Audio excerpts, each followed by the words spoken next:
We're live. Want to thank you all for being patient. We was doing a little film study while in the green room. We was doing a little film study, so we got a show for y'all tonight.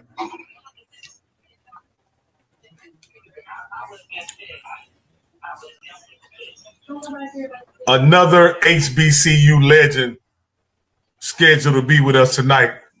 Nobody can get the guest quite like HBCU Coaches Corner.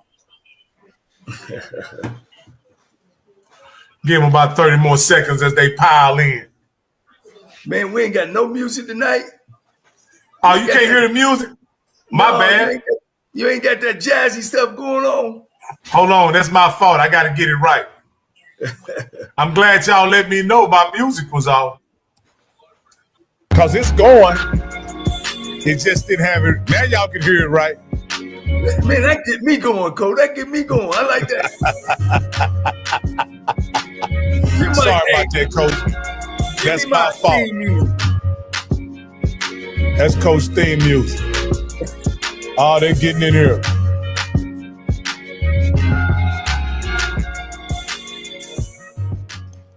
I'd like to welcome everybody to HBCU Coaches Corner. My name is Rocky Miller, your co-host, along with the Rattler, the Bishop, the Detective, none other than my main man, Mr. Stephen Campbell. And for our featured host, the man everybody tunes in to see. And today, you're going to get a treat. You're going to get, Coach going to break out the projector on you today. You're going to be able to see Coach break down a play, a very important play, a play that really something decided the SWAC championship. But we'll get to that later. But before all that, Coach, my man, Coach Johnnie Cole. Man, what's going on, guys?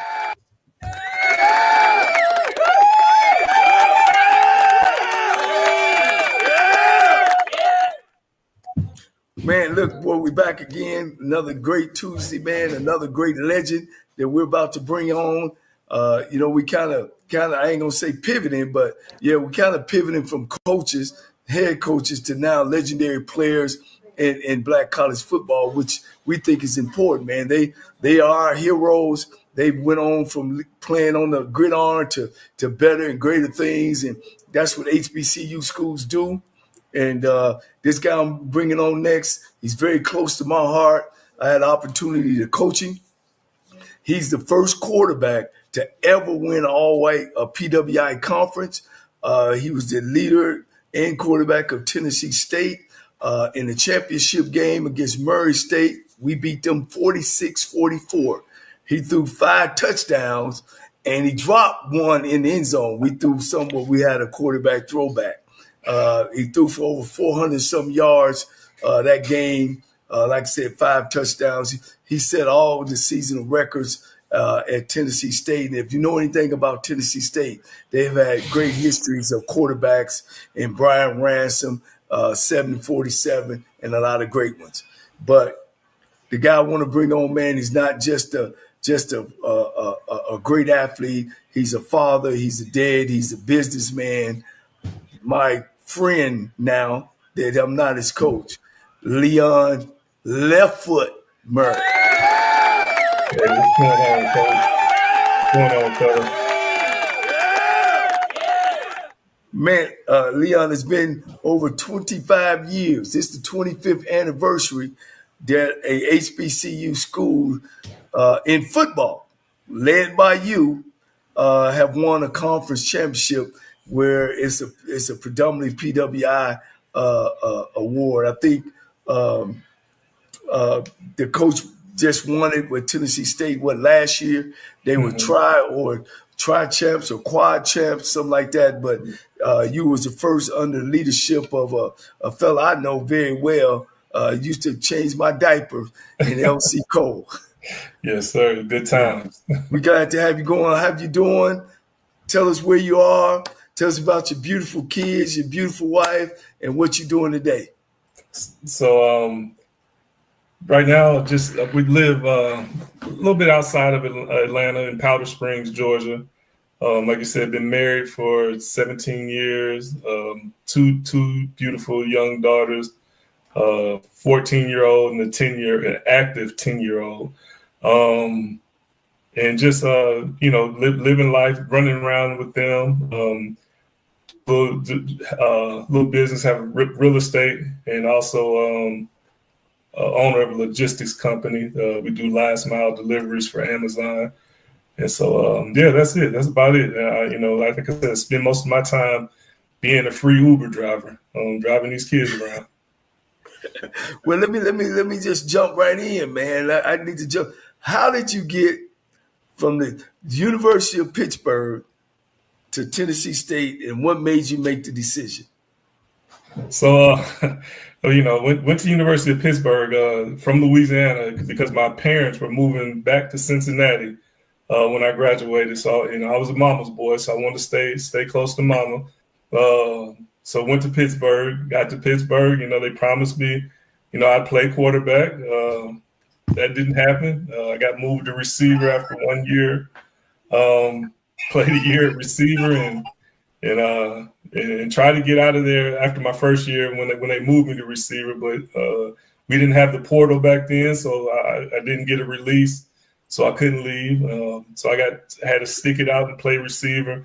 Played receiver for a year, and then we got a new coach that came in, and I was playing basketball at the time too, and so when I came in from basketball, I was like, "Hey, look, can I get my release?" He was like, "Just wait at the end of spring. If you don't like it, I'll give you a release then." So had to go through spring. He did move me back to quarterback. Had to go through spring. Had a good spring, but at the end of spring, he hinted that I would make a really good receiver again. And so I just was like, "Hey, look, can I get my release?" And he gave me that release. And so I left, just looking for different places. Looked at some PWIs. Looked at a few HBCUs. Took a visit to Tennessee State.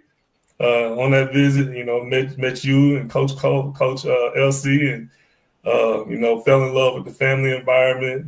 Met my roommate Tyrone Butterfield there, and we stayed in contact throughout because he was transferring from Michigan. We stayed in contact throughout the recruiting process. He took a couple visits. I took one more visit, and we both were just taking visits just to be taking trips at that time because we had already kind of figured out, we wanted to be at Tennessee State. So, we both committed there, and best decision I could have made. Yeah. One of the things that, I know the big thing about how Deion came in with transfers, I don't think they understood back in 1996 the transfers we brought in with you and all the guys, all the great guys that we brought in. Tyrone Butterfield, who was number 3 player in the country, who actually went to Michigan and transferred in. Then we have my big left tackle. I got it. It's been a while. Anthony left from the University of Illinois. Our front line, your front line, all 4 of them, the only one didn't play in the pros. 4 of the 5 made it to the league. Yes, sir. Yeah. So when you came in, of course, I can remember the game against Florida A&M. It was you and Todd Valentine. Mm-hmm. All right. We went in that game saying, "All right, Todd, you're going to start it off. You was the guy before. Leon going to come in the second half or the second quarter?" Second quarter. And Leon would do, and then, I'm going to make my decision then. Coach, you was playing two. Hey, Coach, don't tell me you was playing 2 quarterbacks, Coach. No, Coach. You wasn't playing 2 quarterbacks, were you? No. I said, Valentine, you got the first quarter. And if we roll, Coach, you might have to give him a little history about Valentine. He was a freshman the year before. He was a quarterback before Leon showed up. He was averaging 300 yards a game before Leon showed up. So then here come Leon coming in. You know what I mean? So now I got the guy that I started this year with and Leon. No, I don't do that 2 quarterback system. That sounds like 2 quarterbacks to me. Does it sound like 2 quarterbacks to you, Campbell? It sounds like a quarterback and a half. So, in defense. Because what it was, Coach, see, let me tell you something. Leon's going to probably tell him. The guy was already there. Coach wanted to be lower, but he knew he wanted Leon because Leon probably in practice was probably performing. But he said, you know what? Let me just let this guy, because this is the guy I really want. I bet you that's what happened. Because we're going to talk about the FAMU game, Leon, that got you to sit on your way. Coach, you hit it on the nail. I gave him because he was the guy. And of course, that first year, you know, we having friction. We bringing all these studs in. We got these guys there, so we going through. So I said, okay, Valentine, you're going to start. If you're rolling, you're going to stay. Yeah. You know what I mean? If not, Leon come in a second. Leon came in and completed 15 straight in a row. It was history. I already knew what was going to happen. It was him. He completed 15 in a row, and we went on to get after them Florida A&M folks. Coach, you didn't change Valentine's position, did you? No. He stayed the backup. He stayed the backup. Okay. You know, he stayed the backup. But we wasn't alternating no more either, Coach. Let's get that straight. How was your experience from being at a PWI, big time, in the HBCU? You know, because a lot of people is like, you know, well, I'm stepping down. But what was your experience? Yeah, so it was crazy because skill position wise, like it was so many skill players who could have played or should have been playing at those PWIs, the Big East schools, or all those schools back then. But the only difference I would say is the depth of the offensive line, and that was where you offense and defensive line. That's where you kind of see the differences. That's all scholarships. He had a lot more scholarships to recruit a lot more big offensive line, and of course the resources.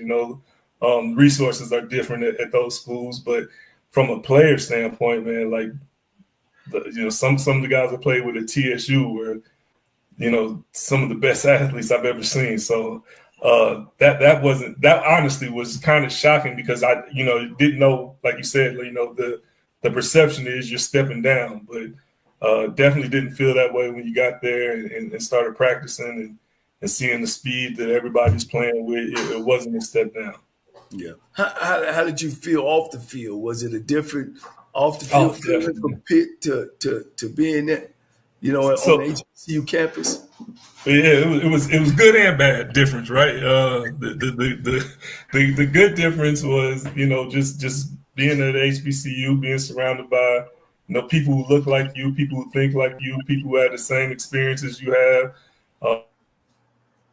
Of course, at the time, the ratio was great for a young man, a 20-year-old young man, so that was great, but at PWI, it was different. Like I said, the resources. When I would be at Pitt and say I was broke, I'd have money in my bank account. When I was at TSU and said I was broke, I was broke. I had to go find, eat peanut butter and jelly sandwiches and really, figure things out. So, wait, Leon, hold on. I got to make a statement. The statute of limitations have now passed, so he can now make that statement about putting money in your pocket. So, Coach paid me, but Coach, I didn't ask him for no money, and he didn't, he didn't have to give me none. But if I needed something to eat, he was gonna make sure I wasn't hungry. As I said, the statute of limitations have now passed. That's what now, Leon, coming in a black staff led by LC Cole, how did you feel about comparing the staff that you left at Pitt with us? Because a lot of times, again, it's like it's a down level. Did you get what you came there for, or did you see not just yourself being coach? I mean, the numbers speak for themselves, but just throughout our whole program. No, I can really speak for the offensive coaches because that's who those are coaches I dealt with, and day in, day out. I mean, we had some of the best coaching out there. Coach Ehrenfield did a great job with the offensive line. Coach Reese with the running backs, who later became a head coach. Coach Keiss, who coached the receivers, who went on to do, good job, coordinating offenses on different levels. And you had who put together the game plans that put up one of the most high-powered offenses at Tennessee State, Alabama State, Texas Southern, wherever you've been. And of course, Coach Cole, he just had the organization of the whole program, So, the things we did them first class, as far as travel, like you heard stories and HBCUs, and 3 or 4 people in the room, sleeping in the room, and that wasn't none of that going on. Everything we did was first class. It was, of course, again, bigger schools have bigger budgets, so it's different. But everything we did at TSU was, you didn't feel like you were at an HBCU at times. Hey, Leon, tell me about this pregame ritual where he say during home week he take them out in the woods. Where'd you take them, Coach? Hey, the first time me and Butterfield heard about that game, he's coming from Michigan, I'm coming from University of Pittsburgh. We were like, going to the cabin. What's going on here? And so we didn't know what to. But for real, it was some of the best bonding that you could do out there, though, because you're sitting. And guys, that was the first time that HBCU schools were taking their kids off campus. Yeah. Didn't nobody do that? Nobody done that. But we were the first ones. And of course it was new to HBCU, so they didn't give us money to take us to a hotel. So LC had a connect with Woodman of the World, a big old insurance company that would send us money. And so we took the kids out to the Woodman of the World campground on Friday. And we would hold a fire. It was a great time. We go get something to eat, go to a movie, and head out to the cabin. Like I said, it was some horseshoes being played. We tried to sneak a little basketball in when the coaches wasn't around. We had a good time though. Sitting there and everybody talking about each other in the cabins because it was a lot of fun. Like I said, when I first thought about it, I was like, man, we went out to the cabin. What is this about? But once you got out there, you're like, oh no, let's get back to the cabins. It was fun. I enjoyed that. Let me ask you this, Leon. Were y'all that terrible where he had to keep the girls get y'all that far away from the girls? Probably so. Because that's what that's all about. That's all that is. That's all it's about. Getting you away from those girls, man, before game night. They all been there, done that, so they know what happened to a bunch of 18, 22-year-old guys sitting on the campus with that much access to you. It was a smart move for sure. It's gonna be tough making curfew night before the game. Otherwise, take us out to the woods.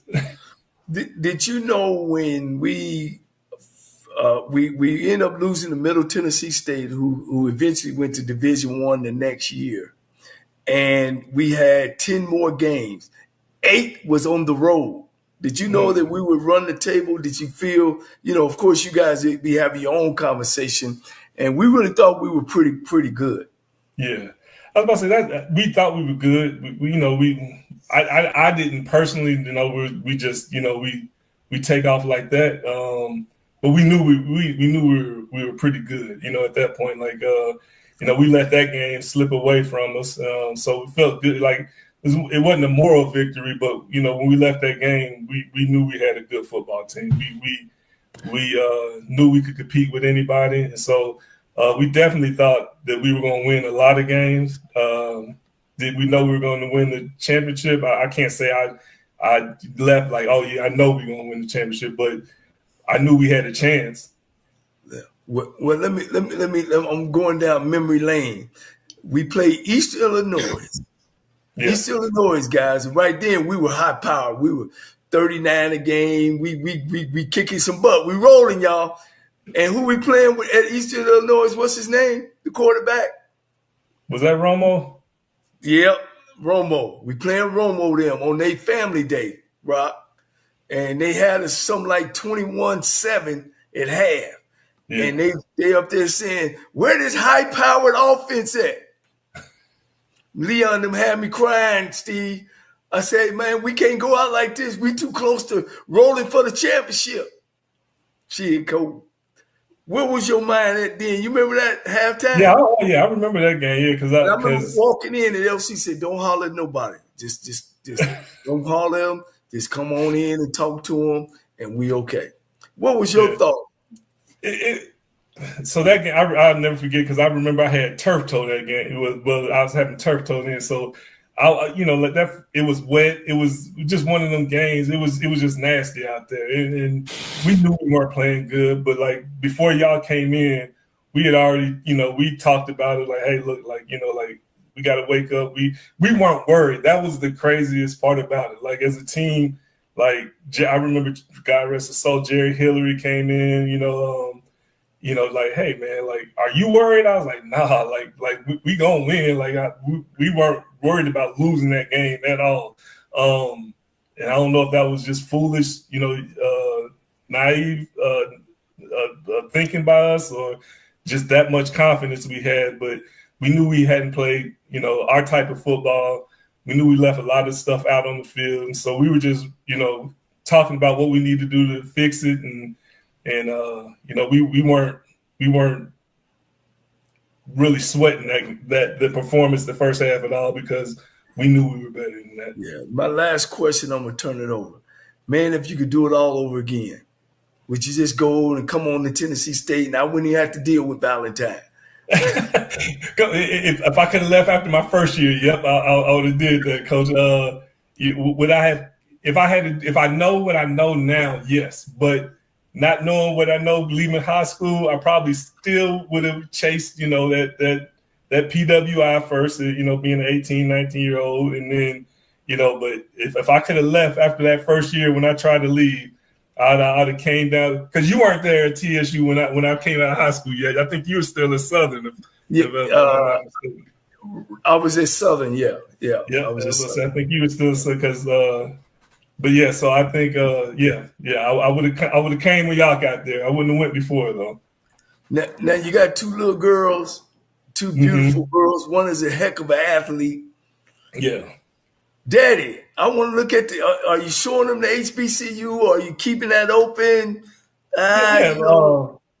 So my youngest, like I said, she that's the athlete.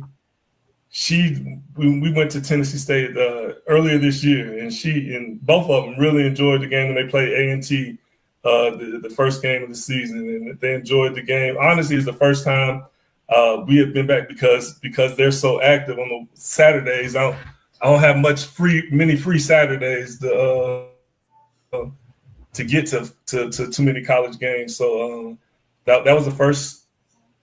No, that was their second game they had ever been to. My oldest had been to one when she was a little bit younger. But it's definitely an option. I'm definitely going to let them make that decision. I'm not going to force them anyway. They got to create their own path, and I'll support them whatever they do. All right, man. That's awesome. I'm gonna pass it over to now here come the real questions, All right. No, Leon, this is what I want to ask you. You say when you were at Pittsburgh, your position had been moved from from quarterback to wide receiver. And then you came to Tennessee State as a quarterback. How were you able to stay sharp enough to walk into that situation and be the starter in the first game when essentially you hadn't played quarterback since high school? Yeah, so I did my first year at University of Pittsburgh. They did. I traveled my whole first year as a quarterback. They took me to every single game as a freshman, dressed me out, did everything as a quarterback. So I played that whole year as a quarterback. Okay. And then that next year, we had 3 receivers that played for us transferred out, and when they transferred out, they moved me to receiver. And then, like I said, when I came back in, so when I played basketball at Pitt too, when I came back in from basketball, we had got a new coach, and he let me come back in the spring and move back to quarterback. But I mean, I knew I was a quarterback. I knew I didn't want to play receiver. I wasn't a receiver. So like I would always pick up a ball and throw it, like even after practice when we run routes, I would run a route and I'd go to quarterback and throw the ball. And then I'd run another route and go to quarterback and throw a ball. So I never stopped throwing the football. And I never thought about staying at receiver either. So Oh, okay. And because this is why I asked. We currently in the SWAC, especially, we have a lot of guys struggling at quarterback. I don't know how close you follow the SWAC, whatever. And we don't know if it's and to be honest with you, I was teasing Coach Cole about playing a couple quarterbacks, right? But a lot of teams in this league play more than one quarterback. Coach Cole hates that. He hates playing that they won't commit to a guy. Yeah. In your opinion, I know this ain't necessarily got anything to do with you, but what allowed you to be successful coming from Pittsburgh, where you didn't get any live game reps at quarterback, but then you get in the game first game, and you're able to go 15 for 15. What happened to you in that time frame that allowed you to be successful when you came on the field, and obviously you were prepared to play quarterback? I think what you just said, you were prepared. You knew what to expect. You knew what to do in certain situations happen.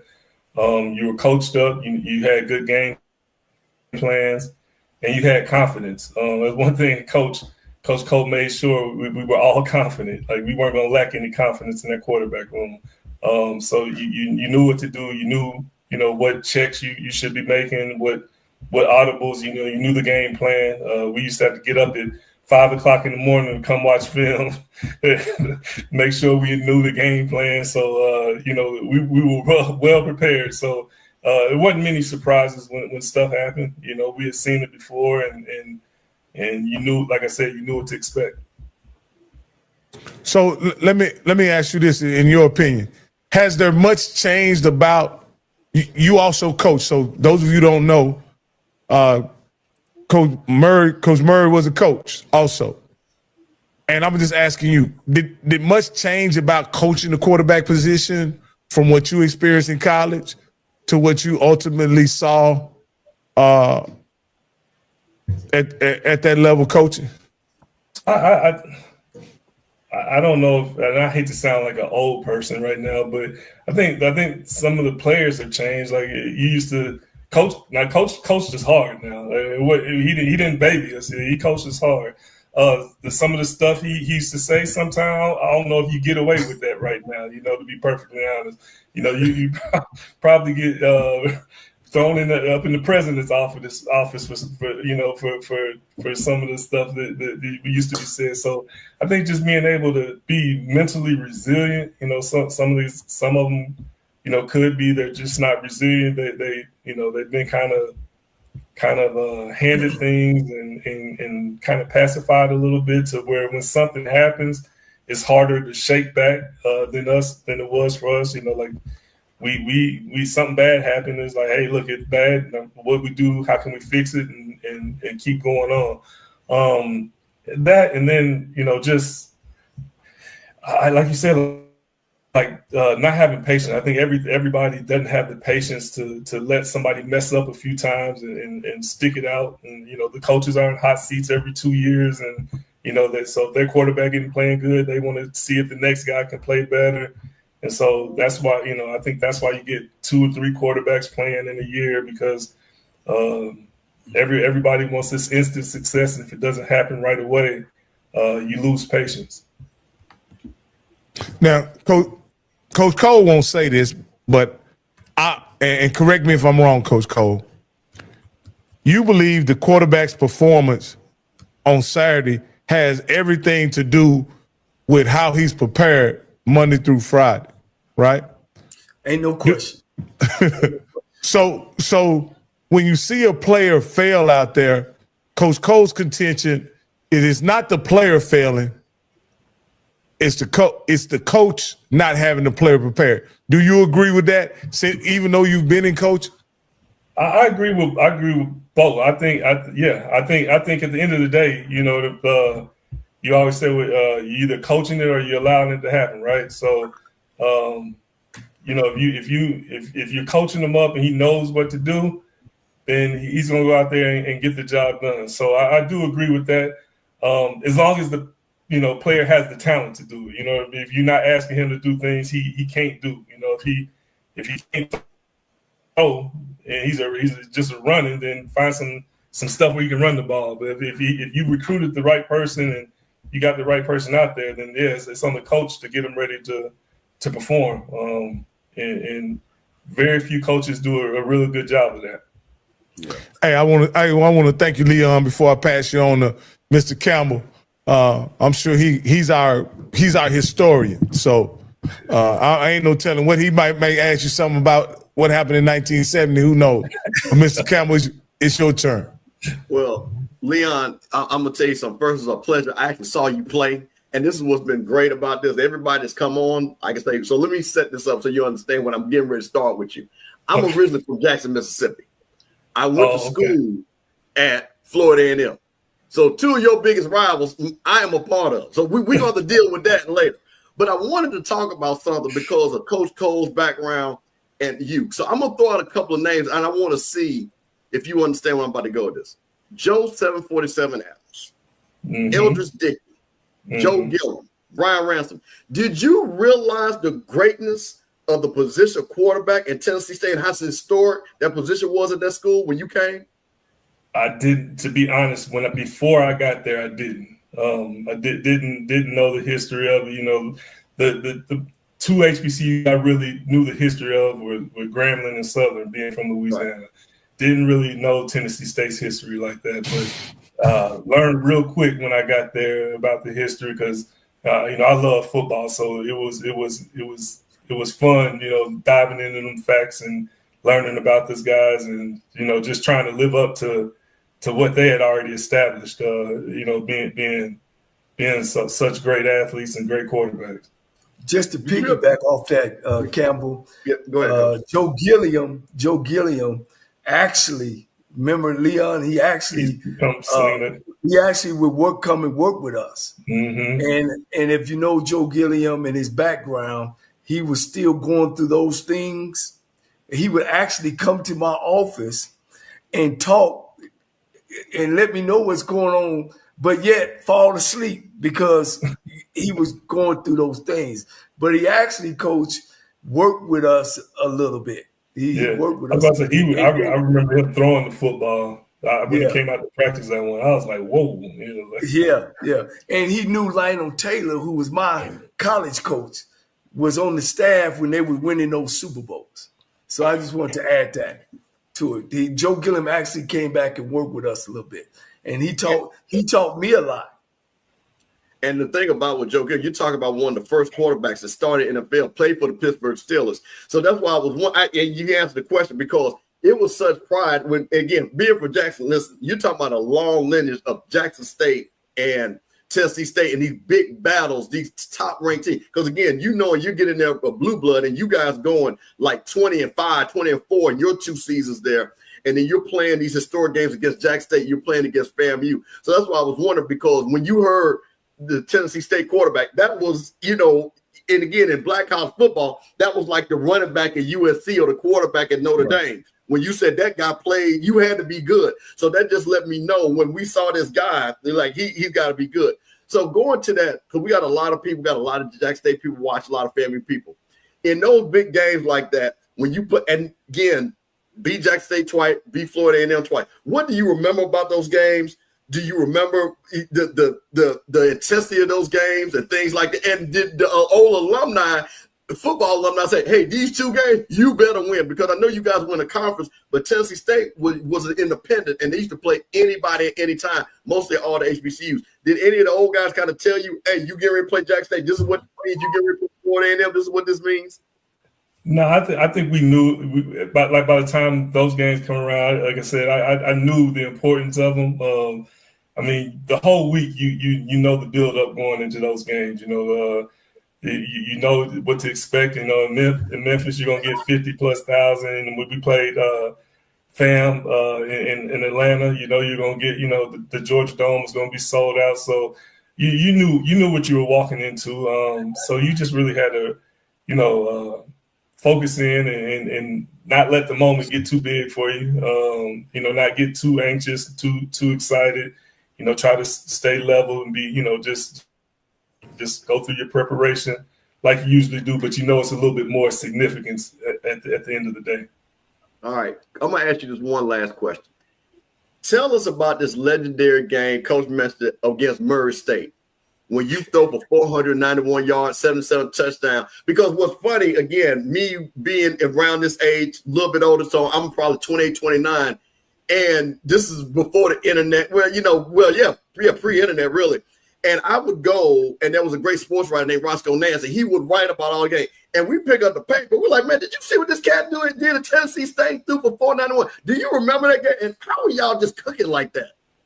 We had a great game. So it's funny, like I said, go back to coaching. We had a fullback who had over 100 yards receiving that game because coach saw something in the game where he was open on a lot of underneath stuff, and he was going. The coach told you I dropped one. I caught a touchdown that game too, Coach. Wait a minute, you caught one too. Yeah, I dropped one and then caught one on the. You were slashed, huh? In the end zone. Can you imagine somebody throwing 7 touchdowns and catching 2 themselves? He dropped it, man. But no, hey, he might could have got into the Tennessee State Hall of Fame if he had caught that one, huh? Yeah. But no, I do remember that. That's one of the best games I've ever been a part of. Period. I mean, the magnitude of it. You know, that was the first championship, so it was special. You know, we had a block and field goal to have a chance to win that game at the end. And let me ask you this, Leon. I want to ask you this. Y'all were the only HBCU in a PWI conference, right? Yep. Carrying that mantle, what did that mean for you guys, or did it mean anything? Yeah, it was special. I mean, because yeah, like we got some calls that sometimes you just leave you scratching your head. Some games, like, man, you know, you go to Eastern Kentucky, you get calls and things that you like, man, like, hold up, man, like you ain't supposed to call us that, you know. So it was special. You knew what it meant. You know it. And I would say, like, after most of the games, you know, this talking that went on before the games and during the game, they kind of would say, hey, look, you know, great game, y'all, at the end of the game. So it kind of came with more respect thing by the time you left. So those were the good feelings, is going in there knowing you're going to get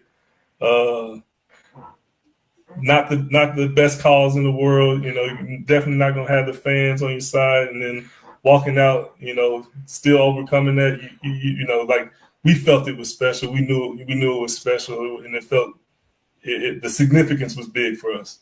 Yeah. Did you feel as if you were repping the culture as well? I would say so. Yeah. Yeah. We used to spank Florida A&M, Jackson State, like it wasn't nothing. Just sweep them off, bam, bam, bam. But let me say this: those guys, man, was a great group of guys, man. They were so popular, Campbell and Rocky, in the city, that the Titans at that time was new in town, right? They'd be at the door waiting to get in. These cats come up to the club. Oh, man, that's Tennessee State. Come on in. They used to get the Titans in the club. We played homecoming, guys. We played homecoming, and we had 44,000 in the big stadium. They were on top, Coach. It was 44,000 in '99 when we went 11-0. You know. Coach, did Steve McNair or any of those guys? You know, I know he's a HBCU guy. Did he ever come around or anything while you guys were there? We talked a few times because I knew. So Anthony Dorsett, he played with me at Pitt, so he was on the team at the time, and so I would talk to him every now and then, and I see Steve, like, the sports bar. He owned a sports bar not far from the campus, so I see him and I talk to him and that. But he didn't. I didn't see him on campus, and I don't know if I don't know if he snuck in there and saw Coach of them, but I didn't see him on campus. I would see him off campus, and we would speak, and he would give me some tips and things like that. But no, never did I see him on campus. Outside of when they had training camp. Yeah, tell us about your time. Once you left Tennessee State, you had opportunity. I think free agent to the Redskins, and then he was also an outstanding coordinator at Morehouse. Where he averaged. What was y'all averaging at Morehouse?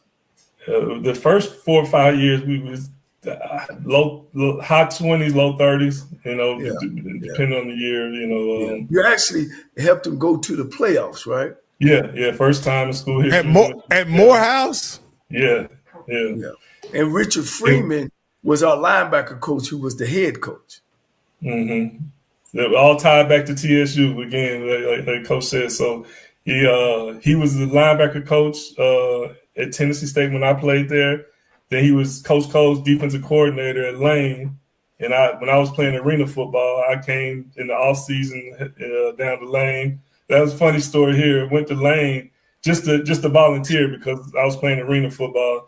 And Coach introduced me. They used to have a chapel at Lane, and he introduced me. Told him I was volunteering. The president of the school was in there. He was like, "Hey, Coach, come see me after this." And he told Coach when we walked in there, he said, "Hey, don't nobody work here and not get paid?" And the man cut me a check that day for helping out. He didn't want me volunteering. He cut me a check that day. It had some good times. Well, now, Leon, were you there when Denzel's son was there? I came the year after him. He was there the year before I got there. Yep. Okay. Yeah. Well, Coach, man, we don't want to hold you long. I know you got the family time and the business is going, and I love you like you're a son. Yes, sir. Love you too, Coach.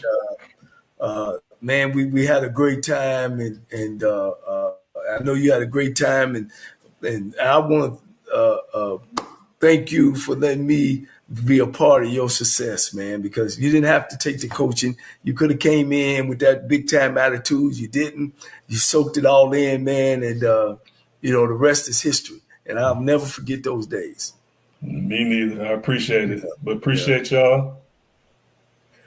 Anything else, Rocky? Or No. I just want to say thank you, Mr. Murray, and congratulations on being inducted in the Tennessee State Hall of Fame. One of these days, hopefully. Are you not in, Coach? Oh no. Coach, hey, Coach. Hey, that's look, that's a whole nother story about the 98 and 99. Well, don't feel bad. Bruce Eugene in the. I didn't realize that. Wow. Yeah, don't feel bad. Yeah. But man, that's a whole nother episode of why some of these cats ain't in these Hall of Fames, Coach. That's a whole nother. But hey, Coach, if you want to stay around, y'all want to dive right into this last play, or we want to? If you want to look at the play with us, you certainly can, Coach. What you want to do, Campbell? You want to wait, or you want to? I probably say about another 10 minutes, and then I have to go get the little one in the bed. Oh, okay. But hey, Coach, we can go ahead and cut you loose. I want to thank you, Mr. Murray, for being on, man. And Mr. Campbell, if there's nothing else, what can they find you, follow you, or moving forward, Mr. Murray? I have no. I think Instagram is at Realtor Coach maybe. I don't know. I'm very rarely on there. I'll go on there and like somebody's picture and I'm back off of it. I don't do too much social media, but yeah, I try to stay as low key as possible. Yeah, Coach low key. When we had some real good talks on that sideline during the heat. When I need him to step up and yell at somebody, kick somebody in the butt. Hey, look, we ain't doing what we supposed to be doing, baby. You got to come out of that quietness. But I'm quiet to myself most of the time. Yeah. All right. Well, thank you, Leon, for everything, man. Appreciate you coming on. Hey, this is your first time, but I'm pretty sure it won't be your last, man. All right. Sounds good. I appreciate it, Leon. All right, Coach. That was another great interview by one of your former players and associates, Coach. We got to give him let's give Leon Murray his flowers, man. He's an HBCU great, man, along with the rest of them. And I guess I can tell everybody, y'all get ready because I'm going to bring on Superman the next time when the show comes. Oh, no. Bring Superman on, Coach. I ain't going to say his name, but they call him Superman. He's coming on next week, Coach. Yeah. Then we're going to bring in another cat, man, played back in the 90s, old school, national champ. Quarterback. So we got a good lineup. Hey, Coach, you getting everybody, Coach. You getting everybody. Hey, Coach, you sure we want to have Superman on here, Coach? You know he from Jackson State, right? Yeah. Well, Campbell, should we have him on here? You doggone right, man. Superman, listen, I already got that ready, boy. Listen, I don't know if I'm gonna have a background. I might have to have that video when that boy put them shades on. Y'all don't rock. You don't know nothing about that right there. You need to go look at when that boy put them shades on, let you know who he was. Come on, man. Hey, we're gonna bring Superman on here, Coach, and we're gonna get them all, man. We're gonna get them all, Coach. I've been lining up, and my connections been feeding. They like the legend, the legend period that we have in our show, man. I think it's good. They say this is a legend series we have in here, Coach. Yeah, it's a legend series, man. We got. Let me say one thing. Let me say one thing. Go ahead. And Leon was being very humble. That man, let me tell you something, and I'm serious about it. And Coach knows this because Coach was there. And Leon, when you were the quarterback at Tennessee State, and Rocky, I'm telling you something, them cats, whoever the quarterback, because Tennessee State was forward thinking way back. Because you got to understand something. It was guy, and I think Joe 747 Adams, the reason why he went to Tennessee State because they threw the ball. And they were ahead of the game. And this is what I'm saying. When some of these people talk about the coaching now and things like that, you're talking about legendary coach that had legendary offenses. Rocky, these guys were throwing for 2,500, 3,000 yards like it wasn't nothing. You know what I mean? And I'm talking about complex offensive systems where these quarterbacks would, like what you see today, it would be embarrassing if those guys could get a teleport and come now. It would be, they were literally, like Michael Irvin said, I'd catch 200 passes. These guys throw for 5,000 yards at this SWAC now, or MEAC.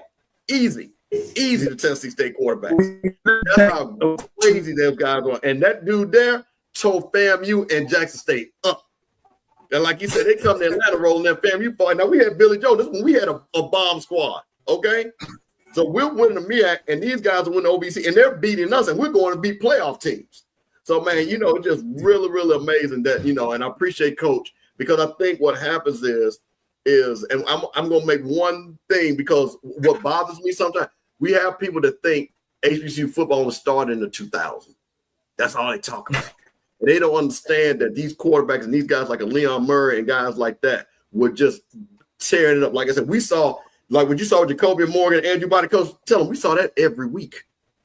Every week, Coach. That was every week. It was every week. It was every week. So that's what I'm saying. So that's why people were excited, and people that's my age, when I'm sitting up here seeing a game when you see Jacoby Morgan and again these historic programs, when you saw those battles like that, again we talked about Bruce Eugene and Superman Kent, Kent going for 500 something crazy, you know what I'm saying, and all these things like that, him and Darnell Kennedy, and then Bruce Eugene coming in to playing those games. So we saw those games. So, I just kind of wanted to put that out there and let you guys know the people that we're talking about, man, these are some superstars, man. Yeah, it looked like Coach may be having some. So, hey, first off, I want to thank everybody for watching this stream on the Off Script channel. I had to get through that Leon Murray interview. I wanted to get the complete interview on the Off Script channel. We're about to suspend the stream on the Off Script channel, but you can always catch it on the home of HBCU Coaches Corner on the Rocky Miller channel. So I'm going to paste it up in here one more time. Y'all hit me with the ones once y'all switch over, and then I'll suspend the stream on the Off Script channel. I want to thank you guys for watching on the Off Script channel. Now, Rocky, you kind of have a little bit of sound problem too. You sound like a trans. I do. Lagging. Oh, maybe we got some lag going.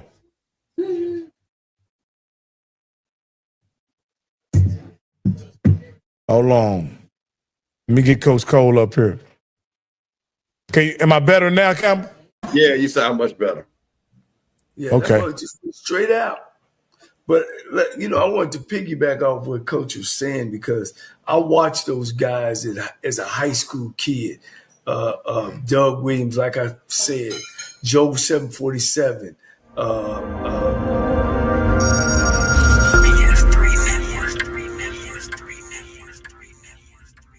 BS3 Network, changing the way you watch TV.